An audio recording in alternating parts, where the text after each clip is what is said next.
نماز فرض ہے، جو اس کا منکر ہے وہ دائرہ اسلام سے خارج ہے، جو تارک ہے سخت گناہگار ہے، سخت گناہگار ہے، سخت گناہگار ہے، جو اس کا تارک ہے، نماز کا تارک ہے۔ اس کا مطلب کہ جو نماز نہیں پڑھتا وہ سخت گناہگار ہے، حتیٰ کہ علماء نے بیان کیا، اس کی سزائیں متعین کی ہیں۔ لیکن نماز اس کی بھی اصل کیا ہے؟ وہ ایمان ہے۔ اگر کوئی ایمان کی حالت میں نماز پڑھتا ہے تو وہ نماز اس کی قابل قبول ہے۔ جب انسان ایمان حاصل کرتا ہے، ایمان کی دولت کو لے لیتا ہے، حاصل کر لیتا ہے، تو اب اس کے معاملات جدا ہو جاتے ہیں، اس کے معاملات بالکل جدا ہو جاتے ہیں، الگ ہو جاتے ہیں۔ پھر وہ کسی بات کو قبول نہیں کرتا۔ بخاری کی حدیث پاک ہے کہ جب کوئی مومن ایمان لے آتا ہے، کلمہ پڑھ لیتا ہے، تو اب اس کا ایمان سے نکلنا اسی طرح ہے جس طرح جہنم کے اندر یا آگ کے اندر چھلانگ لگانا ہوتا ہے۔ جس طرح کوئی یہ پسند نہیں کرتا کہ وہ آگ کے اندر چھلانگ لگائے، اسی طرح میرے آقا تاجدار مدینہ صلی اللہ علیہ وسلم فرمایا بخاری کی حدیث پاک کے حلاوت الایمان کے حوالے سے جو باب باندھا گیا ہے، اس کے اندر یہ حدیث پاک موجود ہے کہ جب مومن ایمان لے آتا ہے تو اب ایمان سے نہیں نکلتا، اس کو اس طرح ناپسند کرتا ہے ایمان سے نکلنا جس طرح کوئی شخص آگ میں چھلانگ لگانے کو ناپسند کرتا ہے۔ اور اس پر اگر آزمائشیں آتی ہیں، کڑا وقت آتا ہے، تو وہ اس کڑے وقت میں بھی ایمان کو چھوڑتا نہیں۔ اگر اس کی مثالیں صحابہ کی زندگی کے اندر دیکھنی ہوں تو ایک مثال پیش کرتا ہوں جس کو امام ابن حجر اسقلانی نے، حضرت امام ذہبی نے، ابن عساکر نے اور دوسرے محدثین اور مفسرین نے اس حدیث پاک کو، اس بات کو نقل کیا ہے۔ سیدنا عمر فاروق رضی اللہ تعالیٰ عنہ کا دور گرامی ہے، آپ کا دور گرامی ہے، اور حضرت عبداللہ بن حذافہ سہمی رضی اللہ تعالیٰ عنہ صحابی رسول ہیں۔ وہ جہاد کے حوالے سے کسی دوسرے شہر کی طرف جاتے ہیں سیدنا عمر فاروق کے دور گرامی میں، تو عیسائیوں کا علاقہ ہے، عیسائی انہیں قید کر لیتے ہیں۔ جنہیں ایمان کی حلاوت نصیب ہو جاتی ہے، ایمان جن کے سینوں کے اندر آ جاتا ہے، ان کی کیفیت کیا ہوتی ہے، ان کی اپنی زندگی کا معاملہ کیا رہتا ہے۔ حضرت عبداللہ بن حذافہ سہمی رضی اللہ تعالیٰ عنہ وہ عیسائی بستی میں داخل ہوتے ہیں، عیسائی انہیں قید کر لیتے ہیں اور انہیں قید خانے میں، جیل میں ڈال دیتے ہیں۔ جب اس بادشاہ کی حق میں وقت کی کچہری لگتی ہے تو سارے مسلمان صحابہ، تابعین، تبع تابعین جو قید ہوتے ہیں ان کو لایا جاتا ہے اور انہیں کہا جاتا ہے یہ عبداللہ بن حذافہ سہمی ہے جو اس لشکر کا امیر ہے، اسے بھی ہم قید کر کے لائے ہیں۔ تو بادشاہ وقت، حاکم وقت کہتا ہے عبداللہ تم اپنے مذہب کو، اپنے دین کو، اسلام کو چھوڑ دو، میں تمہیں زندگی بخشتا ہوں۔ آپ نے فرمایا کس زندگی کی بات کرتے ہو؟ ہم نے تو اسلام کا مزہ چکھ لیا ہے، تاجدار مدینہ صلی اللہ علیہ وسلم کے حسن کا مزہ چکھ لیا ہے، اب کس زندگی کی ہمیں دعوت دیتے ہو، لالچ دیتے ہو؟ اس نے کہا اگر تم اسلام کو نہیں چھوڑو گے، عیسائیت کو قبول نہیں کرو گے، تو میں تمہیں اس دیگ کے اندر جو کھولتی ہوئی دیگ ہے نا، اس کے اندر تیل ڈلا ہوا ہے، کھول رہی ہے، اس کے اندر ڈالوں گا۔ ہمیں تو اسلام، ایمان مفت سے ملا ہے، مفت میں ملا ہے، اس کی قدر و قیمت کیا ہے؟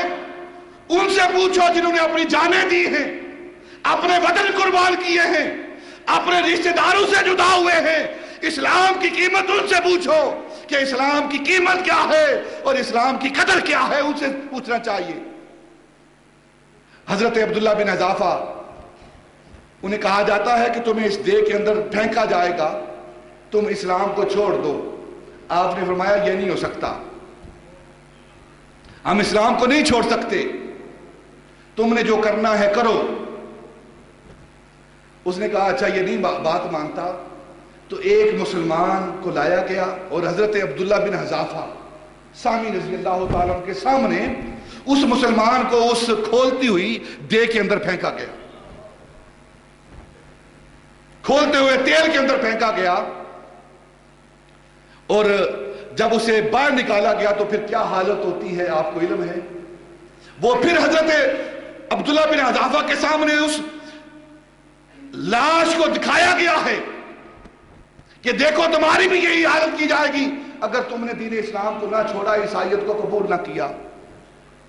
حضرت عبداللہ بن حذافہ رضی اللہ تعالیٰ کہتے ہیں تم کس کی بات کرتے ہو، کس سزا کی بات کرتے ہو؟ یہ جو تم مجھے دکھا رہے ہو اس طرح کی آزمائشیں، تکالیف مجھے اپنے ایمان سے متزلزل نہیں کر سکتی۔ تم جو کرنا چاہتے ہو کرو، عبداللہ اپنے نبی کے ساتھ غداری نہیں کر سکتا، اپنے نبی کے ساتھ غداری نہیں کر سکتا۔ میں نے اپنے نبی کا کلمہ پڑھا ہے، آپ کی رسالت پر ایمان لایا ہوں، اب جان تو دے سکتا ہوں، ایمان نہیں دے سکتا۔ جب یہ بات کہی تو بادشاہ نے کہا اسے بھی اٹھا کر لے جاؤ، اس کھولتے ہوئے تیل کے اندر دے کے اندر ڈالو۔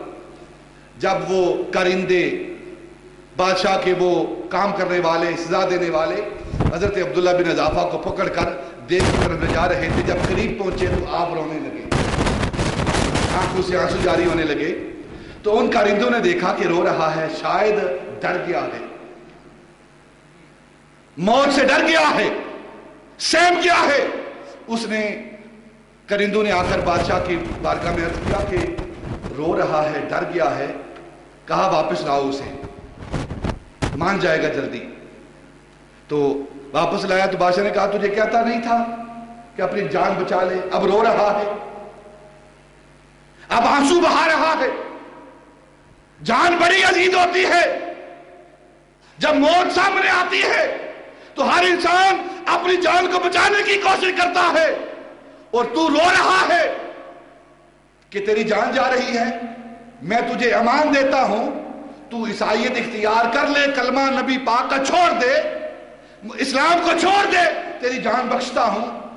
اس نے کہا، حضرت عبداللہ بن حذافہ نے کہا کہ میں رو اس لیے نہیں رہا کہ مجھ پر موت آنے والی ہے، رو اس لیے نہیں رہا کہ میں تیل کے اندر پھینکا جاؤں گا، رو اس لیے رہا ہوں کہ آج عبداللہ کے پاس ایک ہی جان ہے، رو اس لیے رہا ہوں کہ عبداللہ کے پاس ایک ہی جان ہے۔ اگر آج عبداللہ کے پاس سر کے بالوں جتنی جانیں ہوتی تو اپنے آقا مولا کی ذات پر اور اسلام کی ذات پر قربان کر دیتا۔ یہ وہ لوگ ہیں جن کے سینوں کے اندر ایمان داخل ہو جاتا ہے، حلاوت ایمان جو حاصل کر لیتے ہیں، ان کی یہ کیفیت ہوتی ہے۔ جب بادشاہ نے یہ کلمے سنے تو مایوس ہوا کہ یہ موت کے قریب جا کر بھی اس کا ایمان متزلزل نہیں ہوا، تو بادشاہ نے کہا پھر اسے واپس لے آؤ میرے پاس۔ کہنے لگا کہ تمہیں اپنی آدھی سلطنت دیتا ہوں، اپنی آدھی بادشاہی دیتا ہوں، اور اپنی بیٹی تجھے نکاح میں دیتا ہوں، اسلام کو چھوڑ دے اور عیسائیت کو اختیار کر لے۔ تو حضرت عبداللہ بن حذافہ رضی اللہ تعالی عنہ فرمانے لگے جسے اسلام کی دولت مل جائے، ایمان کی سلطنت مل جائے، نبی پاک کی غلامی مل جائے، بھلا وہ دنیا کی بادشاہی کو کیا کرے گا؟ مجھے تیری دولت، تیری بادشاہی، تیری حکمرانی اور تیری بیٹی کا رشتہ نہیں چاہیے، مجھے رسول اللہ کی غلامی چاہیے۔ پھر اس نے کہا اچھا ایسا کرتا ہوں، تجھے ایک اور آپشن دیتا ہوں، وہ کیا ہے کہ تو ایک بار میرے سر پر بوسہ دے دے تو تجھے آزاد کر دوں گا۔ آپ نے فرمایا تجھے بوسہ کیوں دوں؟ یہ بوسہ تو میں نے رسول اللہ کے ہاتھوں پر دیا ہوا ہے، یہ میرے لب رسول اللہ کے ہاتھوں پر لگے ہیں، اب یہ لب کسی ناپاک سر پر نہیں لگ سکتے۔ تو جان لینا چاہتا ہے لے لے، لیکن تجھے سر پر بوسہ نہیں دوں گا میں۔ جب یہ بات کہی نا تو بادشاہ نے کہا پھر ایک اور آپشن ہے، وہ قبول کر لے۔ آپ نے بتا کیا ہے وہ؟ کہنے لگا کہ سر پر ایک بار بوسہ دے دے تاکہ میری بادشاہی کی عزت رہ جائے. رسول اللہ کے غلام ہیں نا, انہیں کیا پرواہ ہوتا ہے بادشاہوں کی, کچکلاؤں کی. میری بادشاہی کی لاج رہ جائے اور تیرے اس بوسے کے صدقے میں یہ جو مسلمان تیرے بھائی ہیں میں انہیں آزاد کر دوں گا, اپنی غلامی سے آزاد کر دوں گا, اپنی قید سے آزاد کر دوں گا. حضرت عبداللہ بن حذافہ اس شرط پر کہ میرے مسلمان بھائی, میرے مومن بھائی وہ کفر سے آزاد ہوں گے, تو آپ آگے بڑھے اور بادشاہ کے سر پر بوسہ دیا. بادشاہ نے آزاد کر دیا سب کو. جب سیدنا فاروق اعظم رضی اللہ تعالیٰ عنہ کو پیغام پہنچا نا کہ عبداللہ بن حذافہ نے یہ ایمان کا مظاہرہ کیا ہے, تو آپ مدینہ المنورہ سے باہر ان کے استقبال کے لیے آئے اور آ کر سب سے پہلے سیدنا عمر فاروق نے حضرت عبداللہ بن حذافہ کے سر پر بوسہ دیا کہ تو نے ایمان کو باقی رکھا ہے اور اس لیے بوسہ دیا ہے, اپنے مسلمان کی رہائی کے لیے بوسہ دیا, اپنے مسلمان بھائیوں کو رہا کرنے کے لیے تو نے کفر کے سر پر بوسہ دیا ہے, میں تیرے سر پر بوسہ دیتا ہوں. وہ سیدنا عبداللہ بن حذافہ رضی اللہ تعالیٰ عنہ جب ایمان مل جاتا ہے, ایمان کی حلاوت مل جاتی ہے, تو پھر اس کے بعد کوئی کفر ان پر حاوی نہیں ہوتا. آج ہم بھی غور کریں, اپنے ایمان کی حالت کو دیکھیں.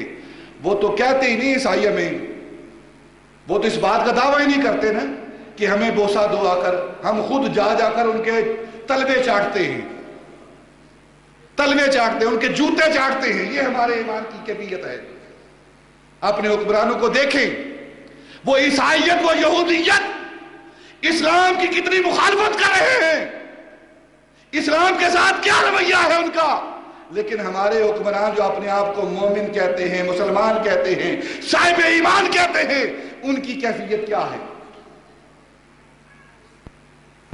میں نے جو بات بیان کی ہے کہ ایمان کی کیفیت حلاوت جنہیں مل جاتی ہے, یہ صرف صحابہ کے دور کی باتیں نہیں ہیں. آج بھی جنہیں ایمان کی دولت ملتی ہے, جنہیں نبی پاک کی غلامی ملتی ہے, آج بھی ان کی یہی کیفیت ہے. اور اگر میں بات اظہار کر دوں تو تحدیث نعمت کے طور پر کرتا ہوں. ہمارے پاس ایک ایسی شخصیت موجود ہے, یہاں ایک ایسی شخصیت موجود ہے, 7, 8 سال 10 سال پہلے اپنے مذہب کے مطابق, اپنے دھرم کے مطابق زندگی بسر کر رہے ہیں. سکھ مذہب کے ساتھ تعلق ہے, ساری برادری, ساری فیملی سکھ ہے, لیکن کسی کی نگاہ پڑی اور ایسی نگاہ پڑی کہ نبی پاک صلی اللہ علیہ وسلم کی محبت سینے کے اندر گر کر گئی. اسلام کی دولت کے اندر آئے تو اپنی برادری کے سکھوں نے طرح طرح کے حملے کیے, قتل کی دھمکیاں دی, اور دوسرے جو ساتھی تھے ان کے, ان کو قتل کر دیا گیا, وطن چھوڑنا پڑا. لندن کو چھوڑ کر کسی دوسرے ملک میں جا کر قیام کیا, لیکن اسلام کو نہ چھوڑا. یہ وہ لوگ ہیں اس دور میں بھی جنہیں ایمان کی دولت ملتی ہے, ایمان کی حلاوت ملتی ہے.